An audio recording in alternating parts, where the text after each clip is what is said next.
오늘의 말씀은 빌립보서 1장 12절에서 18절입니다. 형제자매 여러분, 내게 일어난 일이 도리어 복음을 전파하는 데 도움을 준 사실을 여러분이 알아주시기를 바랍니다. 내가 그리스도 안에서 감옥에 갇혔다는 사실이 온 친위대와 그 밖의 모든 사람에게 알려졌습니다. 주님 안에 있는 형제자매 가운데서 많은 사람이 내가 갇혀 있음으로 말미암아 더 확신을 얻어서 하나님의 말씀을 겁없이 더욱 담대하게 전하게 되었습니다. 어떤 사람들은 시기하고 다투면서 그리스도를 전하고 어떤 사람들은 좋은 뜻으로 전합니다. 좋은 뜻으로 전하는 사람들은 내가 복음을 변호하기 위하여 세우심을 받았다는 것을 알고서 사랑으로 그리스도를 전하지만, 시기하고 다투면서 하는 사람들은 경쟁심으로 곧 불순한 동기에서 그리스도를 전합니다. 그들은 나의 감옥 생활에 괴로움을 더하게 하려는 생각을 품고 있습니다. 그렇지만 어떻습니까? 거짓된 마음으로 하든지 참된 마음으로 하든지 어떤 식으로 하든지 결국 그리스도가 전해지는 것입니다. 나는 그것을 기뻐합니다. 앞으로도 또한 기뻐할 것입니다. 이는 하나님의 말씀입니다. 참 좋으신 우리 주님의 은총과 평강이 예배의 자리에 나온 모든 이들과 함께 하시기를 빕니다. 가을이 깊어가면서 청명한 가을 하늘을 바라보는 기분이 아주 삼삼합니다. 그러나 우리의 마음이 그냥 편안하고 행복하지만은 않습니다. 세상을 바라보면은 우리 마음의 하늘을 흐리게 만드는 우중충한 일들이 자꾸 벌어지고 있기 때문에 그렇습니다. 성급하고 정제되지 않은 말들, 자기의 감정을 드러내는 말들, 이런 것들이 늘 문제입니다. 말이라고 하는 것은 사람과 사람 사이를 이어주기도 하지만은 사람과 사람 사이를 갈라놓기도 합니다. 그 때문에 저는 언제나 신문에 칼럼을 쓰면서도 뭘 써야 될까 고민할 때마다 말에 대한 이야기가 계속 떠오르는 것은 말이라는 게 한 사회를 지탱하는 토대이기 때문에 그렇습니다. 유대인들은 우리가 말하기 전에 세 가지의 황금문을 지나게 해야 한다고 말합니다. 저도 깊이 공감합니다. 이것은 꼭 필요한 말인가? 둘째는 그것은 참된 말인가? 그리고 마지막으로는 이것은 친절한 말인가? 이 세 가지 질문을 던지며 말을 해야 한다고 합니다. 필요하지 않은 말이 오해를 불러일으키기도 합니다. 참되지 않은 말이 사람 사이에 의혹을 만들어내기도 합니다. 불친절한 말이 사람들 속에 상처를 만들어내기도 하는 것입니다. 교만과 자애심에서 발화되는 말들은 반드시 상대방에게 부정적 영향을 끼치도록 그렇게 되어 있습니다. 우리는 성경을 통해서 하나님께서 말씀으로 세상을 창조하셨다는 그 놀라운 진술을 듣고 또 그렇게 믿고 있습니다. 그런데 따지고 보면 하나님의 형상대로 지음을 받은 사람 또한 말로 자기가 사는 세상을 짓고 있음이 분명합니다. 내가 하는 말이 누군가에게 가서 어떤 영향을 미치고 어떤 사건을 일으키기 때문에 그렇습니다. 우리가 사용하는 말이 우리가 사는 세상을 형성하고 있다는 사실이 분명합니다. 이것은 정말로 말은 파워라고 말할 수밖에 없습니다. 야고보는 아주 작은 불이 큰 숲을 태운다고 말하면서 몸의 가장 작은 지체인 혀로 말미암아 우리가 얼마나 많은 문제를 불러일으키는지를 신자들에게 경고한 바가 있습니다. 노그라 할 것도 없이 우리의 언어 생활을 돌이켜봐야 합니다.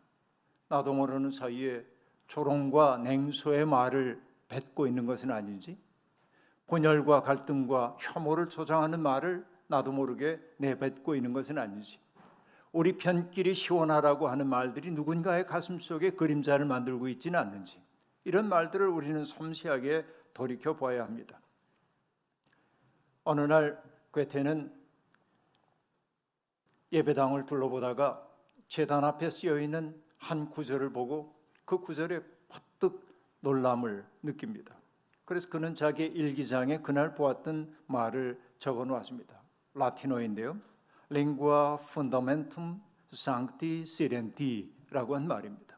이것은 언어는 성스러운 침묵에 기초한다 라는 말이었습니다. 바로 말을 다루는 작가였던 이 괴테도 자기의 말이 침묵이라고 하는 그 강물 속에 담겨져 나오기를 소망했기에 그것을 일기에 적어 놓았을 것입니다. 따지고 보면 저도 말 가지고 살고 있는 사람인데 저도 말을 정말 조심해야겠다는 생각을 이런 구절들을 통해 하고 또 하곤 합니다. 가을이 되면 각 교단의 총회가 열립니다. 모든 교단들이 가을 총회를 하고 있습니다. 팬데믹 시대를 지나가면서 이 문명사적 위기 속에서 기독교는 어떤 비전을 제시해야 하는지에 대한 심도 깊은 논의가 이루어졌더라면 얼마나 좋겠습니까만 그런 논의는 간대가 없고 꽁 잡는 게 매라는 식의 천박한 실용주의가 정의와 그리고 공의의 원리를 압도하고 있음을 우리는 쓸쓸하게 바라보고 있습니다. 어떤 교단은 부자간에 혹은 일가 친척 간에 세습을 금지하는 법안을 만들었다가 그것을 무력화하는 조치를 추인하는 결정을 내리기도 했고요. 또 어떤 교파에서는 여성들에 대한 안수가 성경에 어긋난다는 기존의 입장을 재찬명한 그런 교단들도 있습니다. 사회는 앞서 나가고 있는데 교회는 여전히 과거의 자폐적 담론 속에 갇혀 있는 것 같아 아주 답답하기 이를 데 없습니다. 바로 이것이 이런 현실이 무엇으로 나타나고 있습니까? 교인 수의 감소로 나타나고 있습니다. 보고를 한 거의 모든 교단들이 교인 수가 급감하고 있다는 것을 통계적으로 드러내고 있습니다. 22만 명 정도가 줄었다고 하죠. 지난 한 해 동안에 어마어마한 사건들이 벌어지고 있습니다. 어떻게 보면 자업자득입니다. 스스로 설 자리를 허물고 있기 때문에 그렇다고 말할 수 있습니다. 그런데 더 안타까운 것은 이러한 속도가 가속화되리라고 하는 전망입니다. 멈추기 어려운 상황 속에 우리 처하게 되었습니다. 그나마 다행인 것은 각 교단 총회가 거의 대부분이 우리 시대의 기후 문제가 심각하다는 사실에 공감하기 시작했다는 데 있습니다. 탄소 중립 사회를 이루어야 한다는데 그저 선언적이긴 하지만은 공감을 했다는데 의미가 있다고 저는 그렇게 보고 있습니다. 교회는 탄소 중립과 기후 정의를 실현하기 위해 뭔가를 해야 할 때입니다. 하나님의 창조 질서의 보존을 위해 응답하지 않는다고 한다면 교회는 앞으로 점점 어려운 처지에 빠지게 될는지도 모르겠습니다. 이게 선언으로 그치지 않기 위해서는 예산과 인력을 투입해서 그런 일에 적극적으로 대응할 필요가 있습니다. 어제는 기후 정의 행동을 요구하고 있는 이들이 광화문에서 3만 5천 명이 모여서 행진을 했고 이대로 가다가는 우리 모두 죽는다는 의미에서 바닥에 드러넘는 퍼포먼스를 벌이기도 했습니다. 지금은 그야말로 긴급한 시기입니다. 꽤 많은 젊은 목회자들이 이 시대를 암울하게 바라보고 있습니다. 특별히 자신들이 일해야 하는 이 기독교 세계를 암담하게 바라보고 있습니다. 도무지 희망이 보이지 않는다고 우리가 희망을 어디에서 찾아야 할까요? 라고 제게 묻습니다. 그러나 제게 무슨 대답이 있겠습니까? 정말 부질없는 말을 그들에게 할 뿐입니다. 우리는 절망하고 낙심하라고 부름받은 사람들이 아니라 절망의 상황 속에서 희망의 불 하나 등불 하나 밝히는 마음으로 살라고 부름받았으니 해봅시다. 이렇게 말하긴 하지만 그 말이 얼마나 무력한지는 제가 더 잘 알고 있습니다. 그럴 때마다 떠오르는 게 로버트 프로스트의 시입니다. 눈 내리는 저녁 숲가에 멈춰서서라고 하는 시인데요. 그 시는 이렇게 시작됩니다. 시의 화자가 눈 덮인 숲가에 가만히 서 있습니다. 이 시의 화자가 타고 있는 작은 말이 의아하게 느낍니다. 1년 중 가장 어두운 저녁, 숲과 얼어붙은 호수 사이에서 농가 하나 없는 이곳에 이렇게 멈춰 서 있는 까닭이 뭔지 이 말은 궁금하게 여깁니다. 그런데 시의 마지막 여는 시의 화자가 그 자리에 있는 까닭을 아름답게 밝혀주고 있습니다. 숲은 어둡고 깊고 아름답다. 그러나 내게는 지켜야 할 약속이 있다. 잠들기 전에 가야 할 먼 길이 있다. 잠들기 전에 가야 할 먼 길이 있다. 여러분, 이 시 속에 담겨 있는 그 끈질긴 희망이라고 하는 거 여러분 느껴지십니까? 그리스도를 길로 고백하는 우리도 지켜야 할 약속이 있습니다. 잠들기 전에 가야 할 먼 길이 있습니다. 비록 어둡다고 해도, 비록 춥다고 해도, 눈이 덮여 있다고 해도 기어코 가야만 하는 약속이 우리에게 있습니다. 우리는 그리스도의 길을 걷기로 했기 때문에 그렇습니다. 바울 사도는 암담한 가운데서 어떻게 그 희망을 유지하는지를 우리에게 초연한 아름다움으로 보여주고 있습니다. 바울은 복음을 전하다가 갇힌 자가 되었습니다. 감옥에 갇혔단 말입니다. 미래를 기약하기 어려운 상황이었습니다. 바울은 내일 죽을지 모레 죽을지 모르는 급박한 위기 속에 처하여 있었습니다. 그런데 그가 그 서신에서 쓰고 있는 것은, 그렇다고 한다면 우리 같으면은 내 몸이 여기저기 아프다, 내 비전이 없다, 왜 밖에서 나를 위해 도와주지 않느냐, 원망의 말이 나올 법도 하건만, 그러나 바울 사도의 서신에는 음울한 기색이 하나도 없습니다. 오히려 그의 서신에는 기쁨과 감사가 넘칩니다. 그가 정말로 보여주고 있는 것은 영적인 가벼움입니다. 영적으로 가볍다고 하는 얘기는 그가 가벼운 사람이란 말이 아니라 상쾌하게 자기의 상황을 맞닥뜨리고 있다는 얘기입니다. 그는 자기가 당한 일이 오히려 복음 전파의 진전을 이루었다고 말하고 있습니다. 어떤 의미에서 그럴까요? 생각해 보십시오. 여러분, 우리가 육신을 가지고 산다고 하는 것은 참 행복한 일입니다. 육신이 있기 때문에 우리는 사랑하는 누군가를 터치할 수 있습니다. 여러분, 제 손녀가 추석 때 우리 집에 오면서 엄마에게 그렇게 얘기했답니다. 영상을 통해서는 할아버지 많이 봤지만 만난 지 너무 오래됐는데 이번에 가면 할아버지 많이 만질 거야, 그러고 왔대요. 여러분, 이런 거죠. 누군가를, 육신을 가지고 있다는 건 행복한 일입니다. 누군가를 터치할 수 있다는 것. 그러나 육신을 가지고 있는 것 때문에 우리가 얼마나 고통을 겪는지 모릅니다. 살다 보면 깊은 물을 건너야 하는 것 같은 암담한 느낌이 들 때도 있고, 높은 산을 올라가야 하는 고단함도 있는 것입니다. 우리에게 열려있는 길이 그늘도 많고 상쾌한 바람 부는 길일 때도 있지만은 그늘 한 점 없는 띠약볕 밑을 걸어가야 하는 때도 있는 겁니다. 이게 우리의 인생입니다. 그런데 여러분, 모든 사람들이 이런 정도의 차이는 있지만은 비슷한 일을 겪으며 인생을 살아가고 있는데, 그런데 여러분 보면 똑같은 일을 겪어도 사람들의 반응은 저마다 다른 것을 알 수 있습니다. 어떤 사람은 자기에게 주어져 있는 그 인생을 투덜거림으로 받아들입니다. 언제나 희생자가 된 것처럼 여기며 주변에 있는 사람들을 고문하는 이들이 있습니다. 정말 투덜거리고 원망하며 사는 거예요.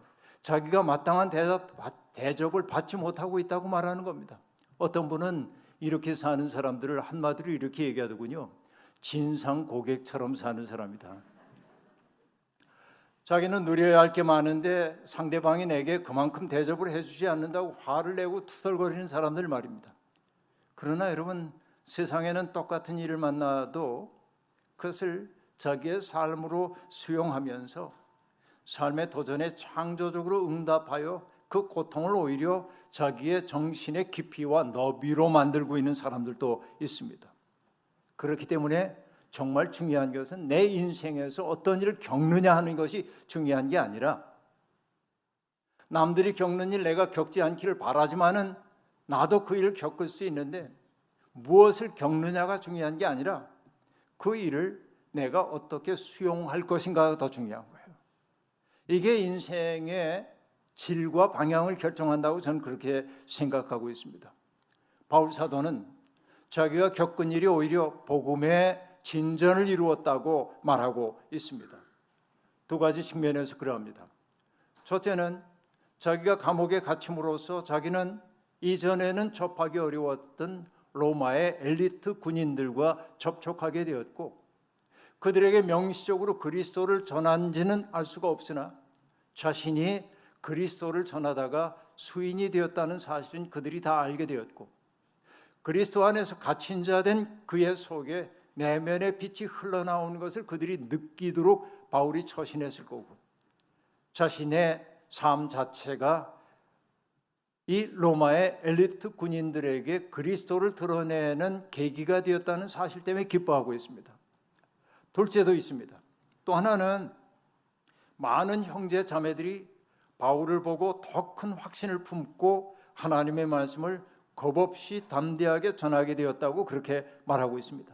이것은 놀라운 일입니다.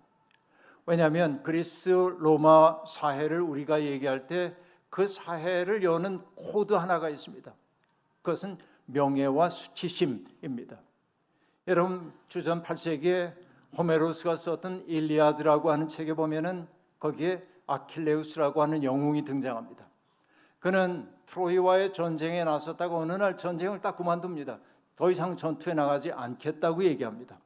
왜 그러냐면 아가멤논이라고 하는 총사령관에 의해 자기의 명예가 훼손되었기 때문이에요. 내 명예가 훼손되면 더 이상 싸우지 않겠다. 이게 여러분 호메로스의 그 놀라운 서사시에 관통하고 있는 주제입니다. 명예라고 하는 것. 그 명예가 무너지는 걸 가장 슬프게 생각하는 거예요. 부끄럽게 생각해요. 그러니까 수치심을 안고 살 수가 없다는 게 그리스 로마 문명입니다. 그런데 여러분 감옥에 갇혀 있는 사람과 연루된다고 하는 것은 명예가 아니라 수치스러운 일로 여겨질 수도 있었습니다. 그렇기 때문에 사람들은 감옥에 갇힌 사람과 관계를 단절하고 떨어져야 하는 것입니다. 그런데 바울 사도가 감옥에 갇혀 있는데 성도들은 오히려 그것을 보면서 오히려 용기를 얻게 되었다고 그렇게 말하고 있습니다. 바울의 고난은 신자들을 부끄럽게 만들거나 주눅들게 만들기는커녕 오히려 그들의 가슴에 불을 질렀던 것입니다. 바울 사도가 복음을 위하여 고난받는 그 모습이 그들의 속에 영적 고향의 순간을 가져왔고 자기를 초월하게 만들었고 이것은 수치스러운 일이 아니라 영광스러운 일이라는 사실을 알기 시작했다는 겁니다. 바울은 이 사실을 지금 생각하고 있습니다. 대부분의 사람들은 여러분 안일한 일상을 즐기기 원합니다. 극적인 변화를 싫어합니다.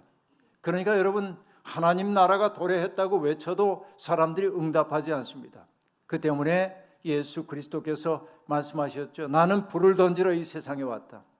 이 불이 이미 붙었더라고 한다면 내가 더 바랄 것이 뭐가 있겠느냐. 주님 그렇게 말씀하셨는데 바울 사도의 고난이 잠들어 있던 성들의 가슴 속에 신성한 불꽃을 불러일으킨 거예요. 그 때문에 바울 사도가 지금 하고 있는 얘기가 뭐냐면 나는 이 일 때문에 기뻐하노라 이렇게 말합니다. 그러나 여러분 모든 사람들이 다 그렇게 바울 사도의 고난에 동참했던 것은 아닙니다. 빌립보 교인들 가운데는 바울 사도가 고난받는 것을 바라보면서 정말 마음에 불꽃이 당겨져서 열심히 그리스도를 전한 사람들도 있었지만 바울에 대한 시기심에 사로잡혀서 열심을 내는 이들도 있었습니다. 이게 참 중요합니다. 교회라고 하는 데는 참 다양한 사람들이 모여드는 것인데 여기 바울에 대한 시기심에 사로잡혔던 사람이 누구인지 바울은 명시하고 있지는 않습니다. 그러나 짐작할 수 있는 것은 뭐냐면 이들은 남들과 조화를 이루기에 적절치 않은 성격을 가지고 있던 사람들로 보입니다. 바울 사도의 영향력이 줄어들자 그들은 교회 안에서 자기들의 영향력을 확대하기 위해 경쟁적으로 복음을 전했습니다. 이건 불순한 동기에서 하는 거죠. 바울은 그걸 알아요. 그 사람들이 감옥에 갇혀 있는 나를 더 괴롭게 할 심산으로 그런다는 거 바울이 알고 있습니다. 아이러니입니다. 여러분 믿음의 보람이라고 하는 것은 무엇이겠습니까? 여러분 왜 믿음 생활을 하세요? 내가 예수를 믿고 하나님을 믿음으로 하나님의 능력으로 내가 바라는 바를 얻어내려고 신앙생활합니까? 그것도 신앙의 중요한 요소 가운데 하나이긴 하지만은 그러나 그것은 어린아이의 믿음입니다. 정말로 믿음이 깊어진다고 하는 것은 뭐예요? 믿음을 통하여 자기 초월을 이루어야 하는 거예요. 나를 넘어서는 존재가 되는 거지요. 그런데 여러분 분명합니다. 더 큰 세계에 접촉한 사람들, 그들은 자아가 줄어들어요. 지켜야 할 자기가 줄어들기 시작한다 하는 얘기입니다. 그러나 믿는다고 자부하면서도 여전히 자기가 중심이 되지 않으면 못 견디는 이들이 있습니다. 그들은 미안하지만 아직 믿음의 세계 속에 깊이 가지 못한 사람들입니다. 이 자기에 사로잡힌 사람들은 언제나 사람들의 시선이 자기를 향하기를 원합니다. 자기가 한 일보다 더 큰 평가를 받고 싶어 합니다. 여러분, 어디에나 이런 이들은 있습니다. 바로 이런 것이 자기의라고 얘기할 수 있어요. 의로움은 좋은 것이지만 자기의라고 하는 건 문제가 아주 심각합니다. 자기의에 사로잡힌 이들이 공동체에 분란을 일으키기 때문에 그렇습니다. 자기의는 영적 성장의 걸림돌이 되고 있습니다. 자기의에 사로잡힌 사람들의 특색이 뭔지 여러분 아시죠? 언제나 자기와 남을 비교합니다. 그리고 저들보다 내가 낫다는 평가를 스스로 내리고 다른 사람들에게도 그런 평가를 받고 싶어 합니다. 남들과의 비교를 통해 자기의 가치를 입증하고 싶어하는 사람들이 자기의에 사로잡힌 사람이라 말할 수 있습니다. 그러나 미안하지만은 그들은 정신적으로 빈곤한 사람들입니다. 자기 속에 중심이 없기 때문에 그들은 타자를 통해 자기의 가치를 인정받으려고 하고 있는 것입니다. 그러다 보니까 그들은 언제나 만나는 모든 사람들 속에 있는 부정적인 것을 보완하려고 애를 쓰고 그 부정적인 것을 확대해 사람들에게 드러내 보여주려고 합니다. 그것을 통해 내가 제법 괜찮은 사람처럼 보이기를 원하는 거죠. 그러나 여러분, 자기의에 사로잡힌 사람은 자기만 자기를 모르고 외부의 사람들은 다 자기가 어떠한지를 안다는 사실을 그는 모릅니다. 이게 안타까운 일입니다. 그래서 자기의가 강한 사람들을 만나고 나면 마치 구정물을 뒤집어 쓴 것처럼 불쾌한 느낌을 받는 것은 그 때문입니다. 여러분, 그런 이들이 있음을 알지만은 바울 사도는 크게 개의치 않은 것 같습니다. 그들의 그런 처신을 긍정하는 것은 아니지만은 그는 현실의 다른 면을 보고 있습니다. 그의 말은 이렇습니다. 선한 뜻으로 하든 시기심에서 하든 전해지는 것이 그리스도라고 한다면 나는 오히려 기뻐합니다 라고 말하고 있습니다. 이것은 자기를 철저히 여위인 사람만 할 수 있는 말입니다. 바울이 그렇게 말할 수 있는 까닭은 짐짓 사람들에게 근사해 보이려고 하는 말 아닙니다. 바울은 고난을 통해 자기의 실상을 아주 깊이 들여다본 사람입니다. 로마서에 나오는 그 이야기처럼 내 속에 선을 행하고자 하는 마음이 있지만 번번이 악을 행하고 있는 자기 때문에 자기 분열 때문에 괴로워했던 사람입니다. 바울 사도는 자기 속에 있는 어둠을 봤던 사람이에요. 내 의지를 가지고 내가 나를 바꿀 수 없다는 사실을 그는 처절하게 경험했어요. 그런데 고난을 통해 그가 인정하는 건 뭐냐면 내가 나를 정화하거나 바꾸거나 구원할 수 있는 힘이 내게 없어요. 그렇기 때문에 그는 자기를 신뢰하지 않습니다. 누구를 신뢰합니까? 하나님만을 신뢰하는 거예요. 자기가 무너졌기 때문에 하나님 앞에 무릎을 꿇을 수밖에 없었던 것이죠. 여러분, 자기에 대한 신뢰가 무너질 때 하나님에 대한 절대적인 신뢰가 싹을 틔우기 시작하는 것입니다. 바울 사도가 불쾌할 수도 있는 상황 가운데서도 의연할 수 있었던 것은 모든 것이 협력하여 선을 이루게 하는 하나님에 대한 신뢰 때문이었습니다. 그래서 그가 말합니다. 그렇지만 어떻습니까? 거짓된 마음으로 하든지 참된 마음으로 하든지 어떤 식으로 하든지 결국 그리스도가 전해지는 것입니다. 저는 이 말씀 앞에 가만히 생각해 봅니다. 바울 사도의 마음에 씁쓸함조차 없었을까? 아니요, 바울의 마음속에 씁쓸함이 있었을 거라고 저는 생각해요. 사람인데. 하지만 그는 그런 마음에 사로잡히지 않습니다. 툭툭 털어낼 수 있었습니다. 마치 5, 6월, 7, 8월 장마통에 눅진해진 이불을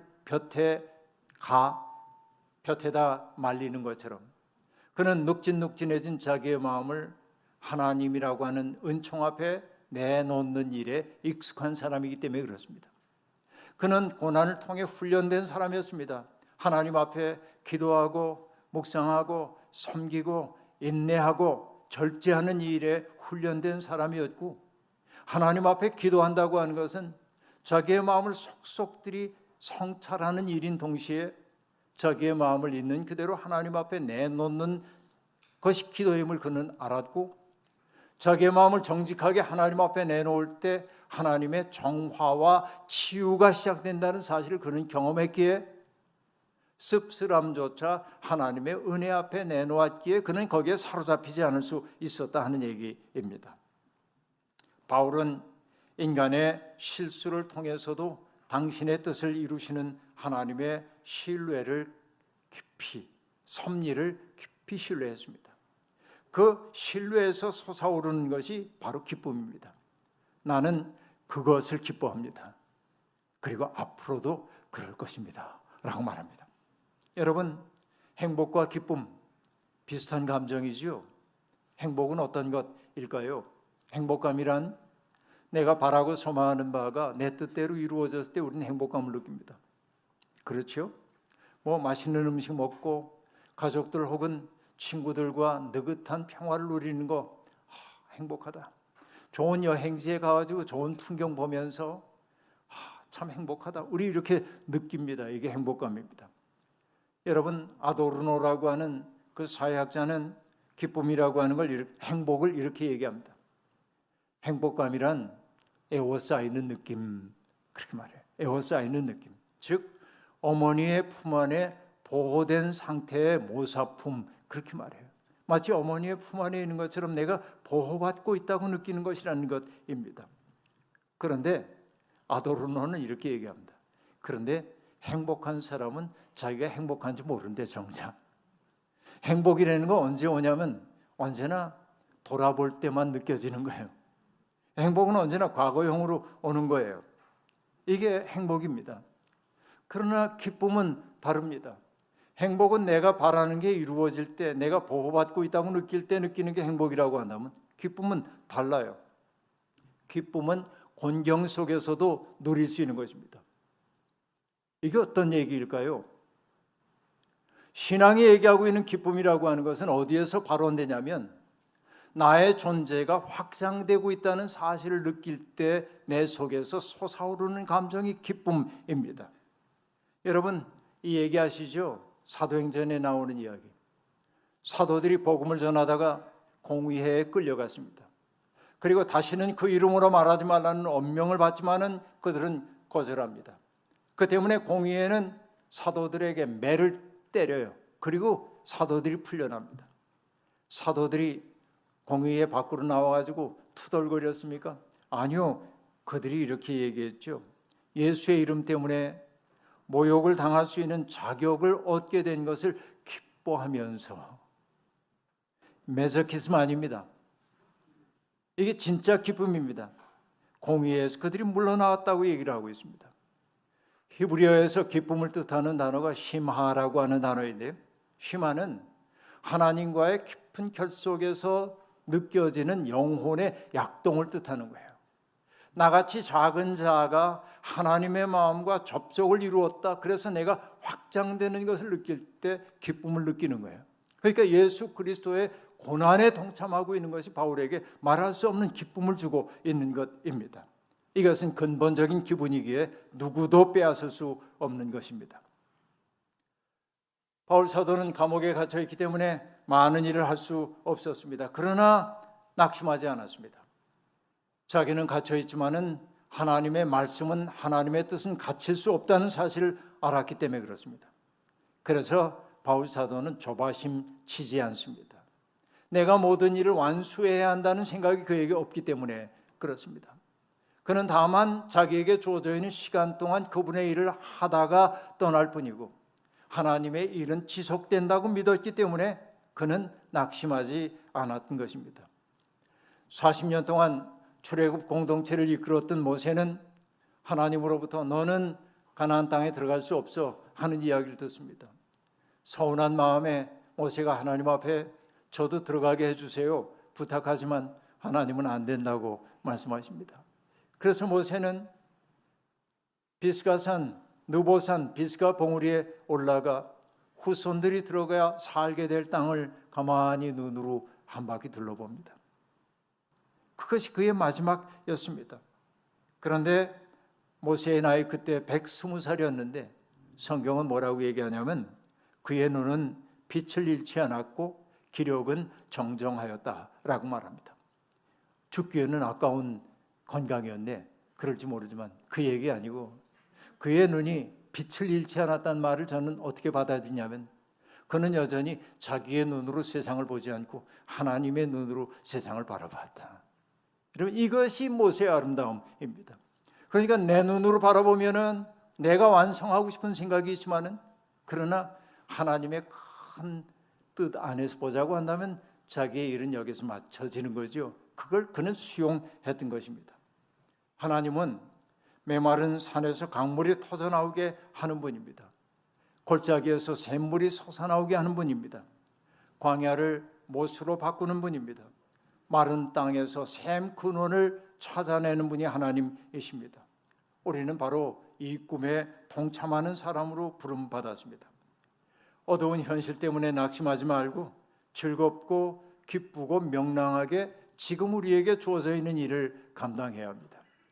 성 어거스틴은 그의 고백록 속에서 자기가 그리스도를 안 이후에 하나님이 처절한 방랑에서 자기를 어떻게 구원하셨는지 그리고 하나님의 꿈에 동참하게 해주셨는지를 얘기하면서 하나님이 자기에게 들려주신 이야기를 기록하고 있어요.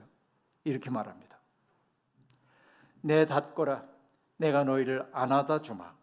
내가 너희를 데려다 주마. 거기 가 내가 안아주마. 여러분 우리가 발을 내디디면 주님은 우리를 안아다 주신답니다. 이것이 믿음 아닙니까? 여러분 바람이 불어오는 방향으로 돛을 펼치는 선원들처럼 우리도 성령의 바람을 향하여 우리의 존재를 열어야 합니다. 그리고 잊지 마십시오.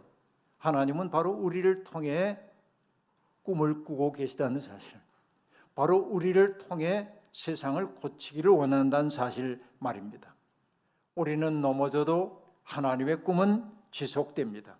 이 한 주간 동안 의와 평화와 기쁨의 세상을 이루기 위해 우리가 할 수 있는 일을 시작할 용기를 내는 저와 여러분이 되기를 주의 이름으로 축원합니다. 아멘. 주신 말씀 기억하며 거듭의 기도 드리겠습니다. 하나님, 우리는 세상의 어둠을 바라보며 지치곤 했습니다. 착하게 살아야 한다. 평화의 씨를 심어야 한다. 우리는 그렇게 믿고 외치기도 하지만 마음속 깊은 곳에서는 그러면 뭐해? 악한 사람이 잘 되는 세상인걸. 이런 우울한 마음이 우리 속에 들기도 합니다. 그러나 오늘 바울 사도가 보여준 그 멋진 삶을 우리는 배웠습니다. 하나님, 우리는 절망하라고 부름받은 사람 아니라 하나님의 꿈에 동참하는 사람이 되라고 부름받았습니다. 기쁘게 이 일을 감당하겠습니다. 주님, 우리를 통해 주님의 꿈을 이루어 주시옵소서. 예수님의 이름으로 기도하옵나이다. 아멘.